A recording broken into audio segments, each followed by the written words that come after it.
प्यारे बच्चों, 12वीं कक्षा की फिजिक्स के पहले चैप्टर वैद्युत आवेश तथा क्षेत्र के पहले लेक्चर में आपका स्वागत है। अब सबसे पहले देखिए कि हमारे फर्स्ट चैप्टर में एनसीईआरटी बुक के अकॉर्डिंग ये 14 टॉपिक है जो हमें पूरे चैप्टर में स्टडी करने हैं। इनमें से पहले 4 टॉपिक हम आज के लेक्चर में कवर करेंगे। इनमें सबसे पहले हम ये सीखेंगे कि विद्युत आवेश क्या होता है। उसके बाद हम इसी पर आधारित विद्युत चालक और विद्युत रोधी पदार्थ कौन कौन से होते हैं वो भी हम देखेंगे। इसके अलावा हम ये देखेंगे कि किसी पदार्थ को जो है आवेशित करने की अलग अलग विधियाँ होती हैं और उन विधियों में जो है एक बहुत ही इम्पोर्टेंट विधि है प्रेरण द्वारा आवेशन, इसको भी हम समझेंगे। और लेक्चर के लास्ट में जो है एक अन्य बहुत ही इम्पोर्टेंट टॉपिक है हमारा विद्युत आवेश के मूल गुण, कि एक विद्युत आवेश के कौन कौन से मूल गुण होते हैं, उन सभी गुणों का अध्ययन हम आज के लेक्चर में करेंगे। तो आइए शुरुआत करते हैं। तो प्यारे बच्चों, सबसे पहले हम ये समझते हैं कि विद्युत आवेश क्या होते हैं, इलेक्ट्रिक चार्जेस क्या होते हैं। इसके लिए मान लेते हैं कि हमारे पास ये एक कांच की छड़ है और ये एक रेशम का कपड़ा है हमारे पास, ठीक। तो सामान्य तौर पे क्या होता है कि अगर इस कांच की छड़ को मैं कागज़ के टुकड़ों के पास लेके आऊँ ना, तो कांच की छड़ का इन टुकड़ों पर कोई प्रभाव नहीं पड़ेगा। लेकिन अगर इस छड़ को मैं रेशम के कपड़े के साथ रगड़ देता हूँ अच्छी तरह से, ऐसे करके इस छड़ को उठा करके कपड़े के साथ रगड़ देता हूँ, रगड़ने के बाद अगर इस छड़ को इन कागज़ के टुकड़ों के पास या ऐसे छोटे छोटे तिनकों के पास लेके आऊँगा ना, तो क्या होगा कि ये जो कागज़ के टुकड़े हैं ये छड़ की तरफ आकर्षित होने लग जाते हैं, ठीक। तो ऐसा क्यों होता है? ऐसा इसलिए होता है कि रगड़ने के कारण इस कांच की छड़ पर क्या है कि एक विशेष गुण आ जाता है जिसे हम कहते हैं आवेश, ठीक। उन्हीं आवेशों के द्वारा जो है यहाँ पर आकर्षण बल लगता है, ठीक है। और ठीक इसी तरह से क्या होता है कि जब हम एबोनाइट की छड़ को बिल्ली की खाल या ऊनी कपड़े पर रगड़ते हैं तो ये एबोनाइट की छड़ भी क्या है, इस तरह से कागज़ के छोटे छोटे टुकड़ों को अपनी तरफ आकर्षित करने लग जाती है, ठीक। तो ऐसी दशा में हम ये कहते हैं कि ये पदार्थ जो है ये क्या हो गए हैं, आवेशित हो गए हैं। क्या हो गए हैं? आवेशित हो गए हैं। अब देखिए कि विद्युत आवेश के बारे में वैसे तो प्रीव्यू हमारे माइंड में क्रिएट हो चुका है। ये पदार्थ का एक विशेष गुण होता है जिसके कारण ये कागज़ के छोटे छोटे टुकड़े, हल्के तिनके इत्यादि को अपनी तरफ आकर्षित करता है। लेकिन अगर हमें कोई इसकी परिभाषा पूछे तो हम क्या बताएंगे? वैसे तो विद्युत आवेश की परिभाषा देना बहुत ही कठिन कार्य है, लेकिन फिर भी जो है हम ये कह सकते हैं कि जैसे विद्युत आवेश जो है ना अपने चारों तरफ एक विशेष क्षेत्र क्रिएट कर लेता है जिसको हम विद्युतीय क्षेत्र कहते हैं, ठीक। यहाँ पर इसका विद्युतीय प्रभाव होता है। और आने वाली यूनिट्स में हम देखेंगे, आने वाले चैप्टर्स में हम देखेंगे कि आवेश के कारण क्या होता है, चुंबकीय प्रभाव भी होता है, ठीक। तो इस आधार पर हम ये कह सकते हैं कि विद्युत आवेश पदार्थ का वह गुण है जिसके कारण वह विद्युत तथा चुंबकीय प्रभाव उत्पन्न करता है अथवा इनका अनुभव करता है, ठीक। कि किसी पदार्थ का वह गुण जिसके कारण वह विद्युत तथा चुंबकीय प्रभाव उत्पन्न करता है अथवा इनका अनुभव करता है, वो गुण जो है वो क्या कहलाता है, विद्युत आवेश कहलाता है। अब देखिए कि विज्ञान में हम विद्युत आवेशों का अध्ययन जो है वो 2 तरीक़ों से कर सकते हैं। कि एक हमारे भौतिकी विज्ञान की ऐसी शाखा है जो आवेशों का शिथिलावस्था में अध्ययन करती है, यानी जब चार्जेस रेस्ट पे होते हैं, शिथिलावस्था में होते हैं, तब उसका अध्ययन करती है। और भौतिकी विज्ञान की वो शाखा जो आवेशों का शिथिलावस्था में अध्ययन करती है उसे हम स्थिर विद्युतिकी कहते हैं, इलेक्ट्रोस्टैटिक्स कहते हैं, या इसको स्थिर विद्युत भी हम कह देते हैं। और भौतिकी विज्ञान की वो शाखा जिसमें हम गतिशील आवेशों का अध्ययन करते हैं तो या गतिमान आवेशों का अध्ययन करते हैं, तो भौतिकी विज्ञान की वो जो शाखा है वो क्या कहलाती है, धारा विद्युत या करंट इलेक्ट्रिसिटी कहलाती है। तो अगर हम चार्जेस एट रेस्ट यानी शिथिलावस्था में आवेशों की बात करें तो आवेशों द्वारा उत्पन्न बल है, आवेशों द्वारा उत्पन्न क्षेत्र है और उसका विभव क्या होता है ये भी हम आगे इसी चैप्टर में पढ़ेंगे। तो इन सभी चीज़ों का अध्ययन जो है स्थिर विद्युत में किया जाता है, स्थिर वैद्युतिकी में किया जाता है। जबकि धारा विद्युत में जो है, जिसके अंतर्गत जैसे मैंने बताया कि गतिमान आवेशों के गुणों का और उससे संबंधित घटनाओं का अध्ययन किया जाता है। अब आगे देखते हैं कि आवेश कितने प्रकार के होते हैं। तो आवेश जो है वो 2 प्रकार के होते हैं। कितने टाइप्स है इसके? 2 टाइप्स हैं। 2 प्रकार के आवेश होते हैं हमारे पास। अब देखिए, वैसे तो हमें पुराने समय से ही पता था कि आवेश 2 तरह के होते हैं, लेकिन बेंजामिन फ्रैंकलिन साइंटिस्ट ने जो है इन दोनों प्रकार के आवेशों को जो है विशेष नाम दे दिए। कौन कौन से? धन आवेश और ऋण आवेश। ठीक है, पॉजिटिव चार्ज और नेगेटिव चार्ज। धन आवेश और ऋण आवेश। तो अब ये धन आवेश कौन सा होता है, ऋण आवेश कौन सा होता है? तो जैसे हम कांच की छड़ को रेशम के कपड़े पर रगड़ते हैं, तो बेंजामिन फ्रैंकलिन ने स्वेच्छा से कांच की छड़ पर जिस प्रकार का आवेश आया उसे उन्होंने धन आवेश मान लिया। ठीक। और रगड़ने से क्या होता है कि जैसे कांच की छड़ आवेशित होती है ना, उसी तरह से रेशम का कपड़ा भी आवेशित हो जाता है। और जिस प्रकार का आवेश रेशम के कपड़े पर आता है वो आवेश क्या है? ऋण आवेश होता है। ठीक। या फिर हम ये भी कह सकते हैं कि जब एबोनाइट की रोड को ऊनी कपड़े पर या बिल्ली की खाल पर हम रगड़ते हैं, तो जिस प्रकार का आवेश एबोनाइट की छड़ पर आता है वो ऋण आवेश है। ठीक। और जिस प्रकार का आवेश जो ऊनी कपड़ा या बिल्ली की खाल पर आता है वो क्या है? धन आवेश है। ठीक। तो आप समझ गए हैं कि आवेश 2 तरह के होते हैं। कौन कौन सा? नंबर 1 धन आवेश और नंबर 2 ऋण आवेश। ठीक। तो यहाँ पर स्क्रीन से आप एक बार और इसको रीड कर सकते हैं कि आवेश 2 प्रकार के होते हैं, धन आवेश और ऋण आवेश। तो जब कांच की छड़ को रेशम के कपड़े पर रगड़ते हैं तो एक प्रकार का आवेश तो कांच की छड़ प्राप्त करती है, अर्जित करती है, और दूसरी प्रकार का आवेश जो है वो रेशम का कपड़ा अर्जित करता है। तो परिपाटी के अनुसार कांच की छड़ पर जो आवेश आता है उसे हम क्या मानते हैं? धनात्मक आवेश मानते हैं। और रेशम के कपड़े पर जिस प्रकार का आवेश आता है उसे हम ऋणात्मक आवेश मानते हैं। इसी तरह से देखिए कि जैसे कांच की छड़ और रेशम का कपड़े का जोड़ा है यहाँ पर, उसी तरह से बिल्ली की खाल को आप प्लास्टिक की छड़ पर रगड़ो या एबोनाइट की छड़ पर रगड़ो, तो बिल्ली की खाल पर जो आवेश आएगा वो धन आवेश, और प्लास्टिक की छड़ या एबोनाइट की छड़ पर जो आवेश आएगा वो ऋण आवेश होगा। इसी तरह से आप ऊनी कपड़े के साथ एम्बर, एबोनाइट, प्लास्टिक या रबड़ किसी की रोड को आप रगड़ सकते हो, तो इन पर जो आवेश आएगा वो ऋण आवेश आएगा, और ऊनी कपड़े पर जो आवेश आएगा वो धन आवेश आएगा। अब आगे देखिए कि आवेशों के एक बहुत ही महत्वपूर्ण गुण के बारे में आपको बताता हूँ कि सजातीय आवेश एक दूसरे को प्रतिकर्षित करते हैं और विजातीय आवेश एक दूसरे को आकर्षित करते हैं। इसका मतलब क्या हुआ? सजातीय का मतलब होता है एक जैसे। एक जैसे का मतलब अगर दोनों धन आवेश हैं तो ये एक दूसरे को प्रतिकर्षित करेंगे, एक दूसरे को रिपेल करेंगे, दूर भगाएंगे। और अगर दोनों ऋणात्मक आवेश हैं तो भी एक दूसरे को क्या करेंगे? प्रतिकर्षित करेंगे, एक दूसरे को दूर भगाएंगे। तो यही तो लिखा है यहाँ पर कि सजातीय आवेश एक दूसरे को प्रतिकर्षित करते हैं, कि अगर एक जैसे आवेश हैं तो वह एक दूसरे को प्रतिकर्षित करेंगे। लेकिन विजातीय आवेश है यानी अलग अलग टाइप के आवेश हैं, यानी एक धन आवेश और एक ऋण आवेश, तो ये एक दूसरे को क्या करते हैं? आकर्षित करते हैं, एक दूसरे को अट्रैक्ट करते हैं। अब आप कहोगे सर कि आप ये बात कैसे कह सकते हैं?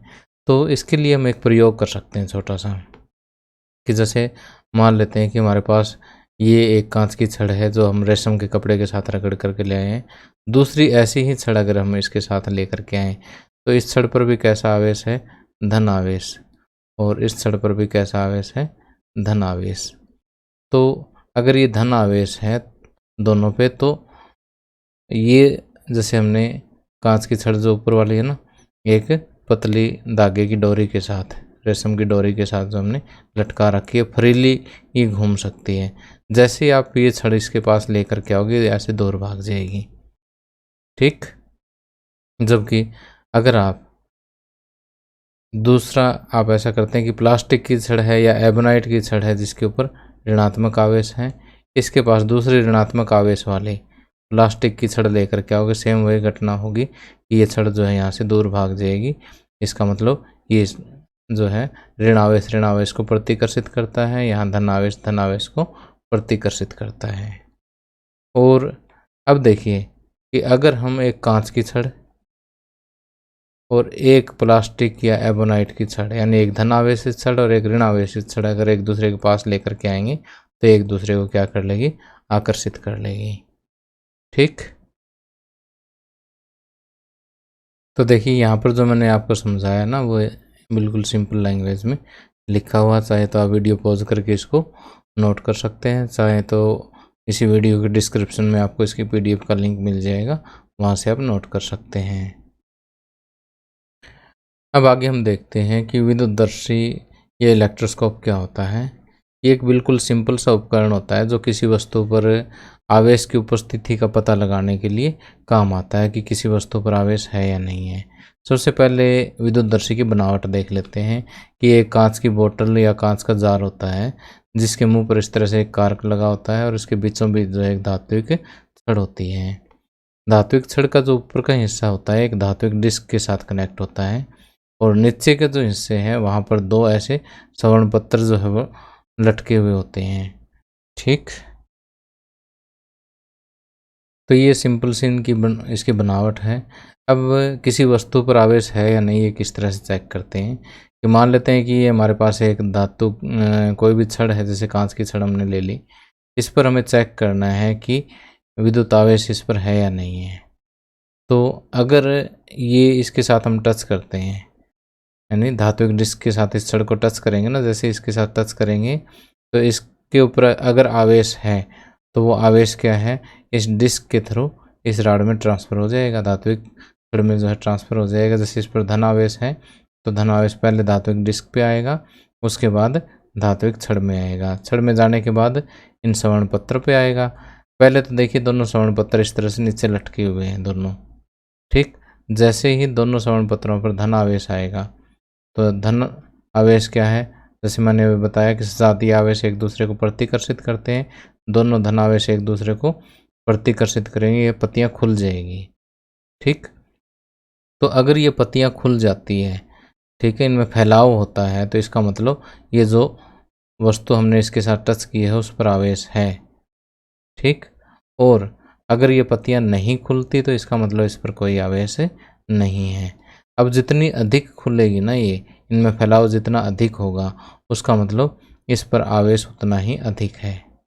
ठीक, पहली बात तो हमने इस तरह से एक वस्तु पर आवेश चेक कर लिया। अब मान लिया आप दूसरी वस्तु कोई भी लेकर के आते हैं और इसको इस पर टच कर देते हैं। हम ये पता लगाना चाहते हैं कि जो दूसरी वस्तु है ना, इस पर पहली वस्तु जैसा ही आवेश है या कुछ अलग टाइप का आवेश है। ठीक, यानी जैसे पहले वाले पे धन है तो इस पर धन आवेश है या ऋण आवेश है। तो अगर मान लिया कि इसको टच करने से, दूसरी वस्तु को टच करने से यहाँ पर फैलाव और अधिक हो गया तो इसका मतलब इन दोनों पर समान चार्ज है, समान आवेश है इन दोनों पर। कि जैसे मान लीजिए इस पर धन आवेश है तो धन आवेश इस पर और बढ़ जाएगा, और बढ़ जाएगा तो जितना ज़्यादा धन आवेश होगा उतना ही फैलाव और अधिक होगा। ठीक, लेकिन अगर दूसरी वस्तु पर क्या है कि कुछ ऐसा आवेश है कि अगर विपरीत आवेश होता तो यहाँ पर ये आवेश जो है कुछ कम हो जाता और पत्तियाँ जो है थोड़ी सिकुड़ जाती। तो कहने का मतलब ये है कि एक वस्तु पर आवेश चेक करने के बाद अगर दूसरी वस्तु इसके पास हम लेकर के आते हैं, इसको टच करवाते हैं, तो अगर ये पत्तियां और ज़्यादा फैलेगी तो इसका मतलब दोनों पर समान आवेश है, और ये पत्तियां सिकुड़गी तो दोनों पे विपरीत आवेश है। क्लियर? अब आगे देखिए कि बिल्कुल सिंपल सी दो परिभाषाएं हैं, विद्युत चालक और विद्युत रोधी पदार्थ कौन से होते हैं। यहाँ देखिए कि ऐसे पदार्थ जिनमें से विद्युत आवेश जो है वो आसानी से गुजर सकता है, ऐसे पदार्थ जिनमें से विद्युत आवेश आसानी से गुजर सकता है, ऐसे पदार्थ क्या कहलाते हैं? विद्युत चालक कहलाते हैं। जैसे जितनी भी मेटल्स हैं, जितनी भी धातुएं हैं, वो सभी क्या है? विद्युत चालक होती है। जैसे तांबा, लोहा, चांदी वगैरह आप कोई भी इसका उदाहरण दे सकते हैं। और कुछ ऐसे पदार्थ होते हैं जिनमें से विद्युत आवेश प्रवाहित नहीं होते, उन्हें हम क्या कहते हैं? विद्युत रोधी या कुचालक पदार्थ कहते हैं। ठीक, और इनको पैरा विद्युत पदार्थ यानी डाइलेक्ट्रिक भी कह देते हैं। तो ऐसे पदार्थ कौन से? कांच है, प्लास्टिक है, एबोनाइट वगैरह जो है इस टाइप के पदार्थ हैं। इसके अलावा तीसरी कैटेगरी भी आती है पदार्थों की, जिसे हम कहते हैं अर्धचालक। ये हम सेकंड लास्ट यूनिट में पढ़ेंगे, जिसमें कहता है कि ऐसे पदार्थ होते हैं जिसमें विद्युत चालक और विद्युत रोधियों के बीच के गुण होते हैं। यानी जब टेम्परेचर काफ़ी लो होता है तो ये जो है विद्युत रोधी पदार्थों की तरह से बिहेव करते हैं, लेकिन जैसे ही टेम्परेचर थोड़ा सा हाई होता है या रूम टेम्परेचर के आसपास पहुंचता है तो ये चालक की तरह से बिहेव करने लग जाते हैं। ठीक है, तो ऐसे पदार्थ जो क्या कहलाते हैं? अर्धचालक कहलाते हैं। अब आइए आगे देखते हैं कि वस्तुओं को हम किस तरह से आवेशित कर सकते हैं, यानी वस्तुओं को आवेशित करने की कौन कौन सी विधियां हैं। सबसे पहला है घर्षण द्वारा आवेशन, दूसरा चालन या स्पर्श द्वारा आवेशन, और तीसरा है प्रेरण द्वारा आवेशन। बिल्कुल सिंपल। अभी देखिए, घर्षण द्वारा आवेशन तो जैसे अभी हमने देखा कि जैसे हमारे पास ये एक कांच की छड़ है और ये एक रेशम का कपड़ा है। ठीक, तो जैसे हम इनको आपस में रगड़ते हैं तो घर्षण के कारण जैसे इस पर धन आवेश आ जाता है और इस पर ऋण आवेश आ जाता है। तो इस प्रकार का जो आवेशन है वो हम कहते हैं घर्षण द्वारा आवेशन। अब आइए ये देखते हैं कि ऐसा क्या होता है कि जब इन दोनों के बीच में घर्षण होता है तो आवेश पैदा हो जाते हैं। एक पे धन आवेश क्यों पैदा हुआ, दूसरे पे ऋण आवेश पैदा क्यों हुआ? तो इसके लिए देखिए कि ये हमें पता है कि प्रत्येक पदार्थ किसका बना होता है? परमाणुओं से मिलकर के बना होता है। ठीक है, और प्रत्येक पदार्थ किससे मिलकर के बना होता है? परमाणुओं से मिलकर के बना होता है। और एक परमाणु की अगर हम संरचना देखें तो देखिए कि परमाणु के केंद्र में क्या होता है? एक नाभिक होता है। नाभिक में कौन कौन से कण होते हैं? प्रोटॉन और न्यूट्रॉन होते हैं, और इलेक्ट्रॉन इसके चारों ओर चक्कर लगाते हैं। ठीक, तो मैंने आपको बताया कि परमाणु के अंदर तीन तरह के मुख्य रूप से हम कण पढ़ते हैं। कौन कौन से? न्यूट्रॉन, प्रोटॉन और इलेक्ट्रॉन। न्यूट्रॉन, प्रोटॉन और इलेक्ट्रॉन।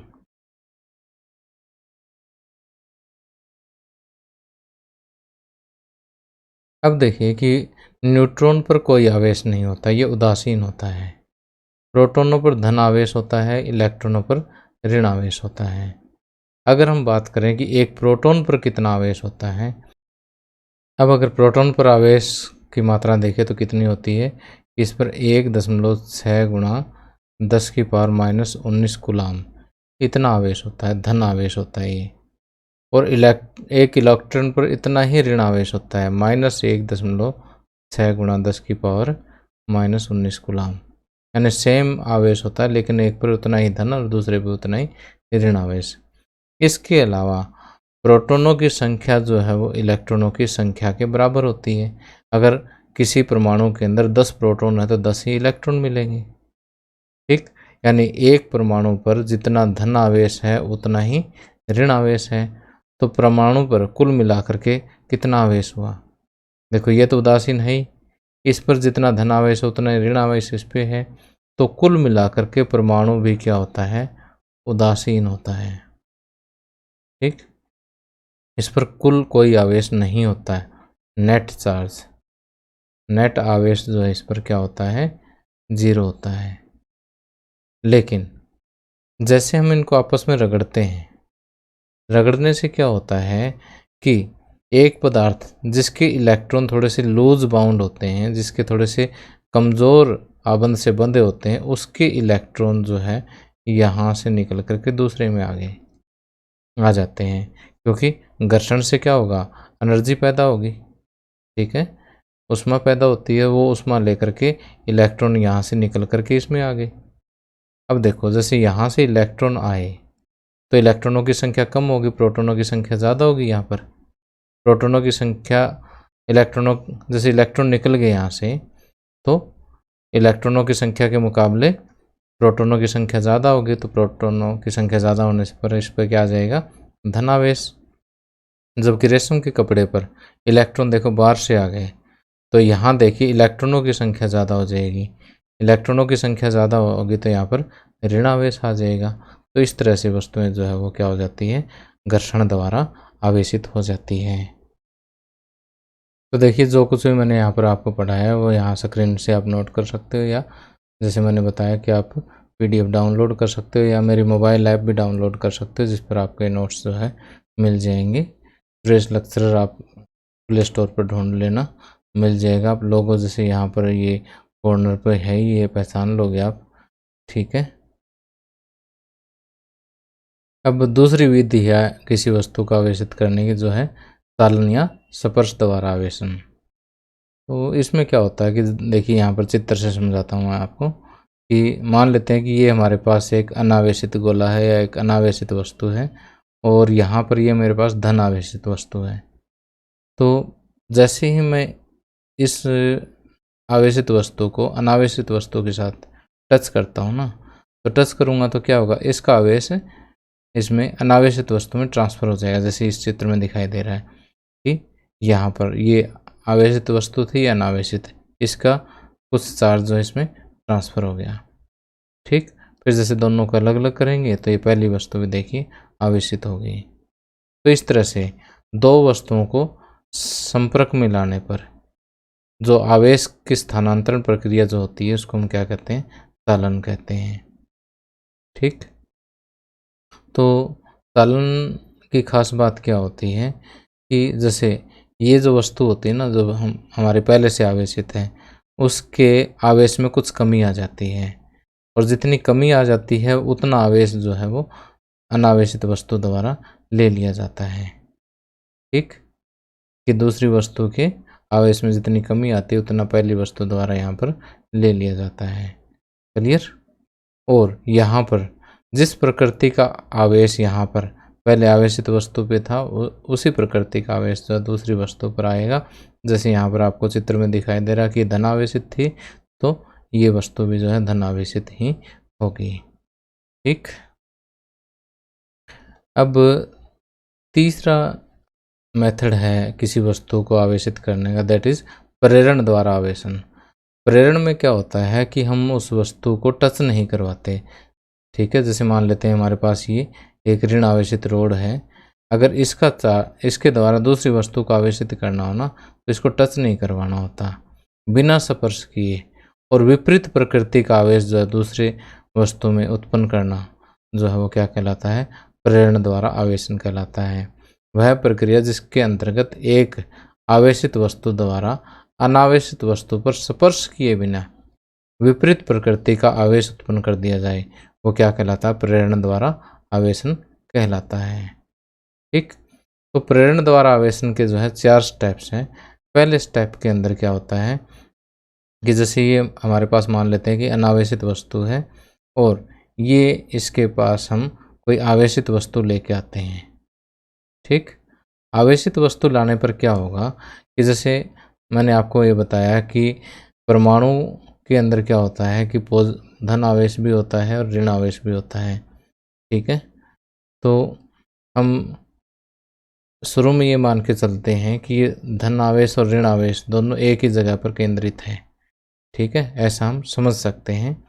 लेकिन जैसे ही ये ऋण आवेशित वस्तु इसके पास आएगी तो ये जो परमाणु जो है कुछ ऐसे हो जाएगा कि यहाँ पर इसका धन आवेश थोड़ा सा अलग हो जाएगा, ऋण आवेश से कुछ अलग हो जाएगा ऐसे, ठीक।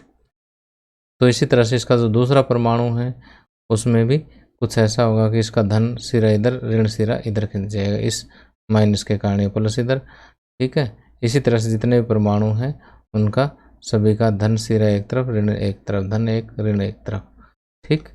तो जैसे अनावेशित वस्तु है इसका जो जैसे परमाणु है इसका धन सिरा जो है एक तरफ हो जाएगा, ऋण सिरा दूसरी तरफ, तो बीच वाले एक दूसरे को कैंसिल कर देते इफेक्ट। तो क्या होता है कि जो आवेशित वस्तु है, जैसे ऋण आवेशित वस्तु इसके पास लेते हैं तो इस सिरे पर जो है सारा का सारा क्या आ जाएगा, धन आवेश, और विपरीत सिरे पर क्या आ जाएगा, ऋण आवेश आ जाएगा। ऐसे इस सिरे पर धन आवेश और इस सिरे पर ऋण आवेश आ जाएगा। ठीक, फिर हम क्या करते हैं कि जो दूसरा हिस्सा है उसको हम अर्थ कर देते हैं। अर्थ करने से क्या होगा कि जितना भी ऋण आवेश इस सिरे पर था वो सारा अर्थ में चला जाएगा। ठीक, अब वस्तु पर क्या रह गया, सिर्फ धन आवेश रह गया। अब इस रोड को भी हम हटा लेते हैं तो ये धन आवेश पूरी वस्तु पर फैल जाता है। ठीक, तो पहले स्टेप में हम क्या करते हैं, आवेशित वस्तु का अनावेशित वस्तु के पास लेकर के आते हैं। दूसरे स्टेप में अनावेशित वस्तु को जो है हम क्या करते हैं, भू संपर्कित, ठीक है, संपर्कित करते हैं, भूमि के साथ जोड़ते हैं। और तीसरे स्टेप में हम क्या करते हैं कि अनावेशित वस्तु को जो है भूमि से अलग कर देते हैं। और चौथे स्टेप में जो है आवेशित वस्तु को भी हम यहाँ से हटा देते हैं। ठीक है, तो इस तरह से देखिए कि इस वस्तु को हमने बिना इसके साथ टच किए जो है विपरीत प्रकृति का आवेश जो है दूसरी वस्तु में ट्रांसफर कर दिया, और ये कहलाता है प्रेरण द्वारा आवेशन। तो देखिए इसी बेस पर आप एनसीईआरटी बुक का एक उदाहरण कर सकते हैं, जिसमें आपसे पूछा गया है कि आप किसी धातु के गोले को स्पर्श किए बिना कैसे धनावेशित कर सकते हैं। तो आपको जो है यही स्टेप्स मैंने आपको बताए हैं इनको। तो प्यारे बच्चों, इस लेक्चर में इतना ही। अगले लेक्चर में हम आवेशों के मात्रक और आवेशों के गुण धर्म के बारे में पढ़ेंगे, और फिर इन्हीं गुण धर्मों पर आधारित हमारे एनसीईआरटी बुक में कुछ एक न्यूमेरिकल्स दे रखे हैं, उन न्यूमेरिकल्स को सोल्व करेंगे। और इसके अलावा कुछ अभ्यास के प्रश्नों में भी हमें इस तरह के न्यूमेरिकल संख्यात्मक प्रश्न दिए हुए हैं, उन सभी प्रश्नों को सोल्व करेंगे। तो उम्मीद करता हूँ कि आपको मेरा लेक्चर पसंद आया होगा, और पसंद आया हो तो इसे ज़रूर लाइक करें, शेयर करें, सब्सक्राइब करें, चैनल को सब्सक्राइब करें। Thank you, have a nice day.